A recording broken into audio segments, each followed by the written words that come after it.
Today we're driving the 2025 Mazda CX-90 plug-in hybrid. This is the first time I've been behind the wheel of the plug-in hybrid, so we're going to compare this to the 3.3-liter turbocharged inline 6 Mazda CX-90 and CX-70 that we most recently drove. We have a 323 horsepower combined power output here from a 2.5-liter inline 4-cylinder and a electric motor. So battery pack here is 17.8 kilowatt hours.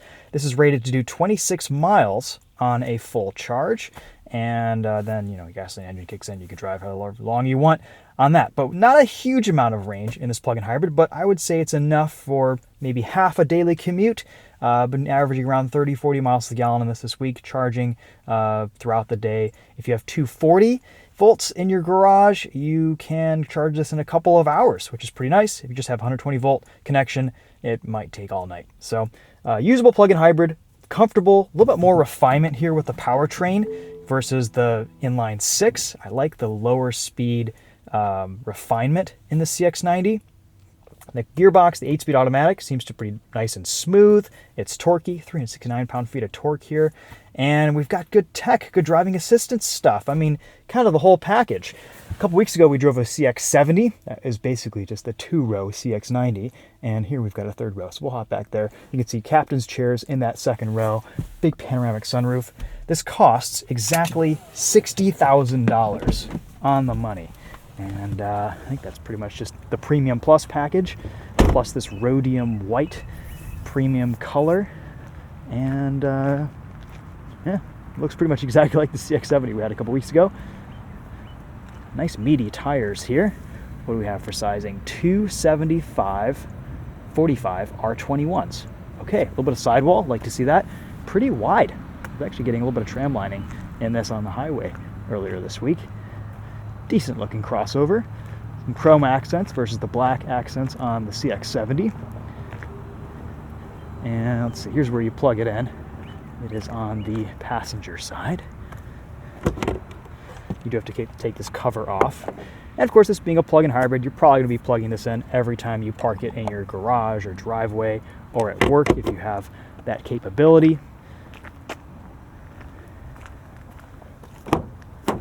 Plenty of room in the 2nd row. Lots of adjustment with these seats. Got some nice looking armrests here. These slide quite a bit. Let's hop back here. Lift up this 3rd row and show you guys what cargo space looks like. Pretty much identical cargo space to the CX-70, the 2-row SUV. Got a charge cable back there. Couple plug outlets here, 120 volt, 1500 watt outlet. That's nice if you're doing some camping. And then there's your 3rd row, easy to lift up. And a decent amount of space back here.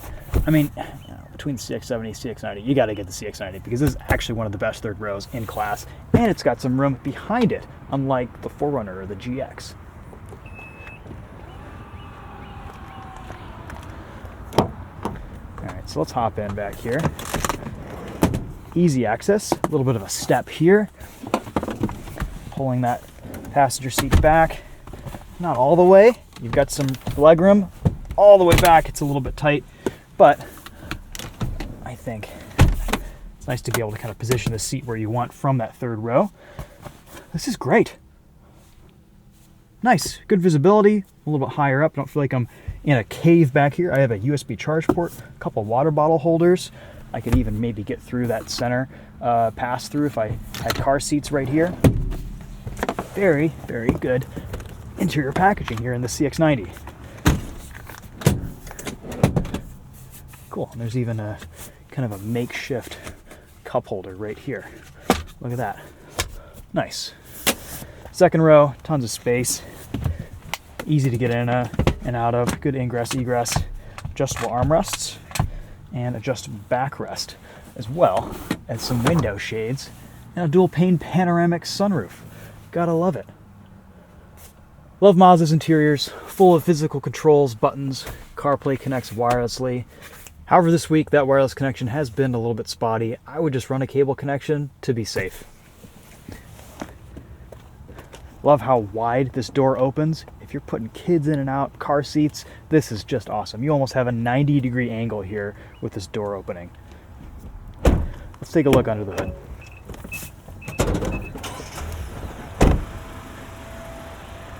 Again, naturally aspirated 2.5 liter. On its own, it makes about 180 horsepower with the electric motors and everything. Again, 323 horsepower, 369 pound-feet of torque, rated for 25 miles to the gallon combined without any charge in the battery. So if you're just cruising, your battery's depleted, this will give you about that, which is fine. There's a charge mode where you can charge the battery with the gasoline engine. And then look at that. There's about a foot of space in front of the engine just because this is a 4-cylinder and this engine bay was designed for an inline 6. Love that. Set pretty much all the way behind the front axle. This engine cover is just kind of covering empty space. I love it. All right. CX-90, we've walked you around them. You've seen them in many videos. Let's go drive it. See if I can get my phone to reconnect. This always only happens when I'm filming. I just can't seem to get my wireless connection going right. All right, CarPlay is connected. We've got a couple cup holders, water bottle holders right here. Slightly better placement than we've seen from Mazda. Instead of right in front of everything, it's kind of off to the side, which I like. Here are your drive modes. We'll show you those again. EV, off-road, normal, and sport. I've just had this default to start up in normal mode, and it'll drive an EV up until a certain throttle percentage, or if the battery runs out, and then the gasoline engine will kick in.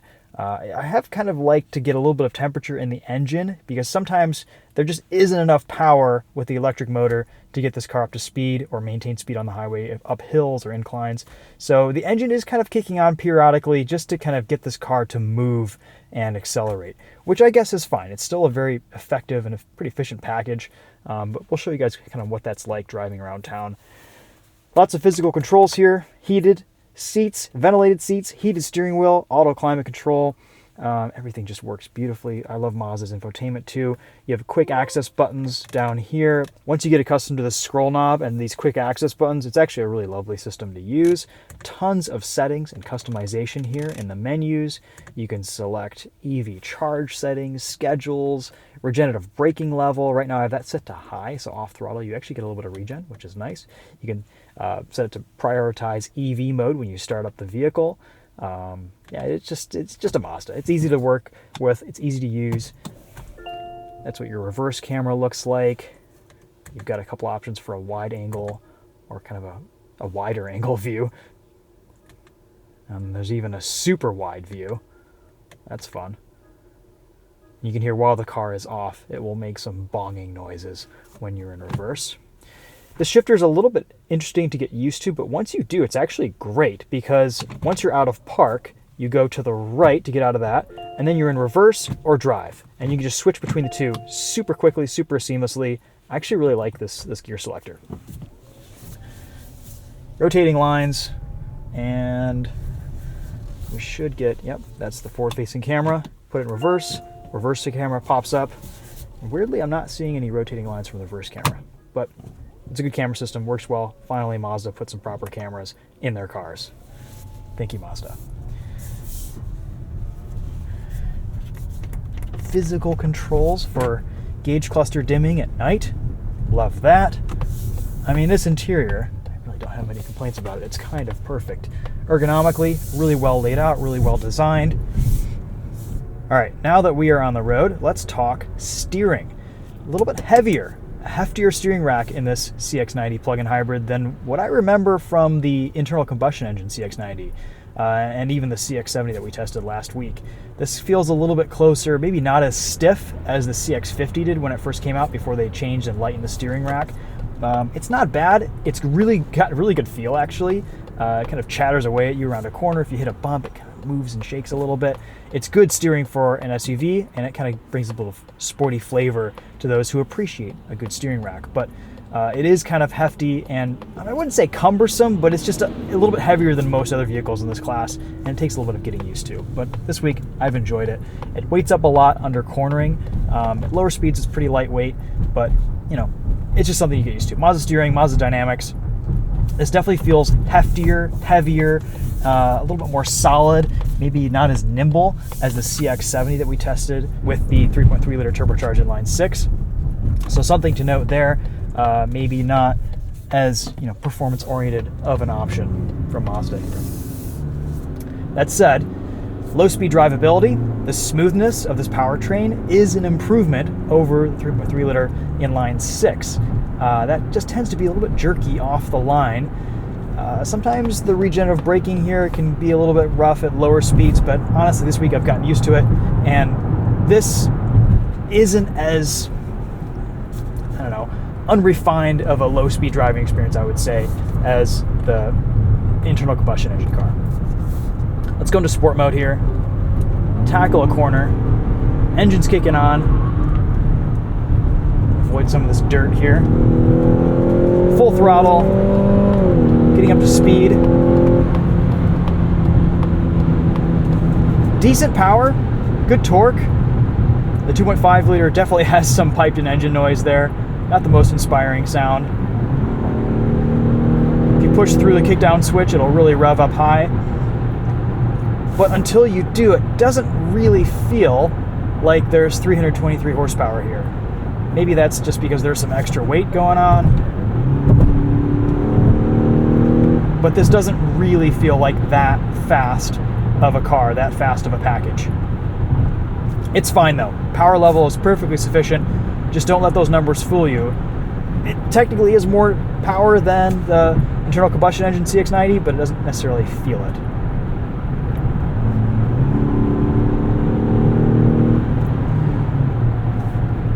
Driving assistance. Great experience with this week. Adaptive cruise control works awesome. Lane centering. Finally, Mazda kind of figured this stuff out. Lane centering works great. And you can switch between the two, adaptive to kind of driving assistance stuff here with these two buttons. Let's enable EV mode here. And again, once you push past that throttle input, the gasoline engine is going to kick on.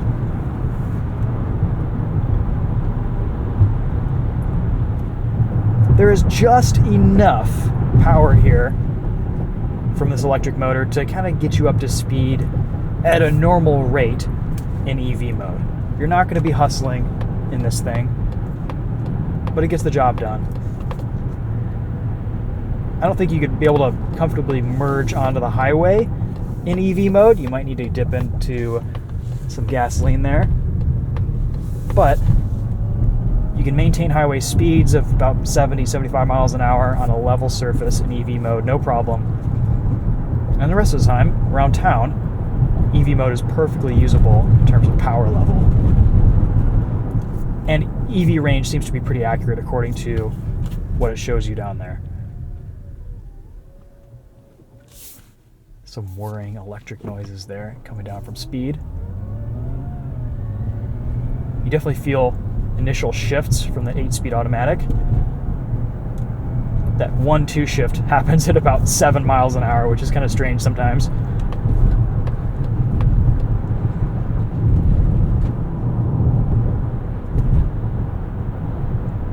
Honestly, it works very well as a plug-in hybrid. The more I drive it, the more I like it. The more I kind of want one someday.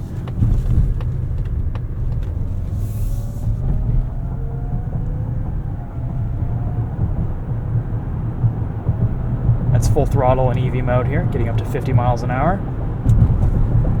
Not bad. All right, let's go into normal mode. Transition between EV and ICE is pretty seamless. Picks the right gear, right RPM, no problems.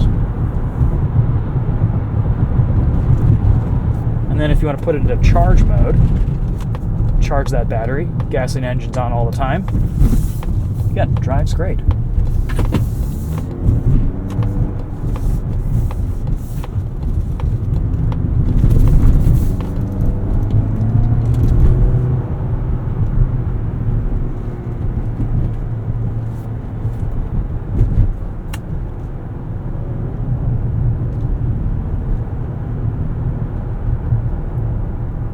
Really the only complaint, the only ask I would have here is that I would just like some more EV driving range. 26 miles is kind of on that cusp of not really enough and acceptable. Ideally, it would be great to have 30, 40, 50 miles. We had this plug-in hybrid Range Rover a couple weeks ago, and that had over 50 miles of electric driving range. And as a plug-in hybrid, that is kind of perfect. That is ideal. This, you're plugging in pretty much after every trip. At least it charges quickly, so that's a positive, and it doesn't have that big of a battery, only 17.8 kilowatt hours, but I could use a little bit more range. It is still a very compelling product, and I think it's worth buying as a plug-in hybrid. It gets good fuel economy when you're plugging it in a lot. The rest of the time, it kind of gets about 25 miles to the gallon, which is okay for a vehicle this size, better than the internal combustion engine CX-90. The packaging is amazing. I don't have the same drivability complaints at lower speeds around town that I do in the 3.3 liter turbocharged inline 6. This is really smooth, really refined, no low-speed jerkiness in accelerating or braking here. It just feels like a really well-tuned powertrain. Steering's on the heavier side. That takes some getting used to, but you'll build up your arm muscles after living with this for a month or so. And the rest of this is just a really nice package. Seems like pricing is about right. This feels like a premium interior, more exciting than something like the Toyota Highlander or Grand Highlander. Good size third row, usable space in there. I mean, overall, there really is a whole lot to like here with this package, and I'm glad that Mazda finally has come out with a hybrid product that gets good fuel economy, that has good tech, good driving assistance features. I mean, it's really kind of the whole package. There isn't really anything that is lacking here that I would want more of, except for just a little bit more range. But as it sits, depending on your commute, depending on your use case scenario, that might be just enough. So we'll leave it at that. Thanks so much for watching. This is probably my favorite CX-90 thus far. I would actually consider buying and owning one of these someday. Might be a good replacement at some point for our Toyota Highlander. So we'll see. My wife still misses her Mazda CX-30, and this is just a bigger CX-30. Yeah, I like it.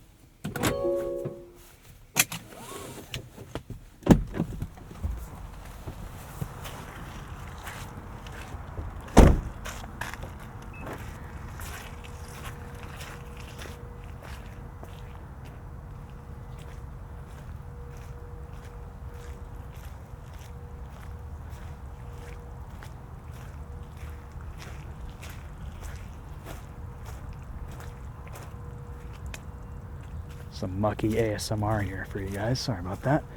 Sorry, Mazda. I'll clean the floor mats. Whoa. Try not to biff it on camera here on the outro. Jeez.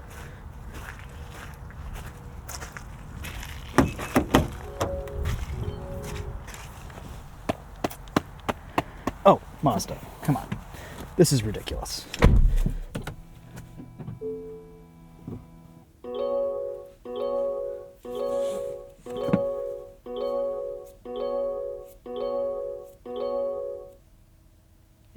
Eight chimes.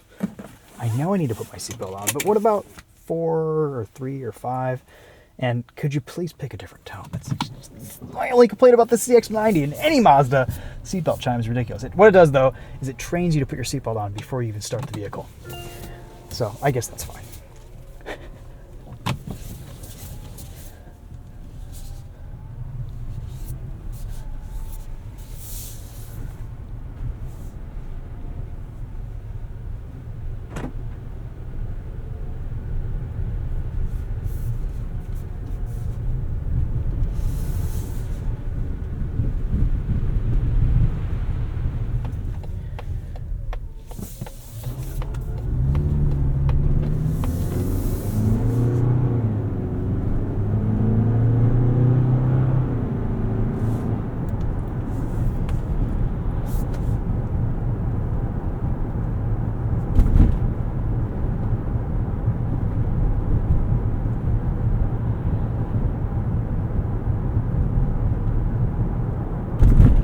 Even on back roads, the steering assist is just great. Keeps you well centered between the lines, doesn't prompt you a ton to put your hands back on the wheel even though they're on the wheel. Good stuff. All right, that's it for this one. Thank you so much for watching. We'll see you guys in the next video. Take care.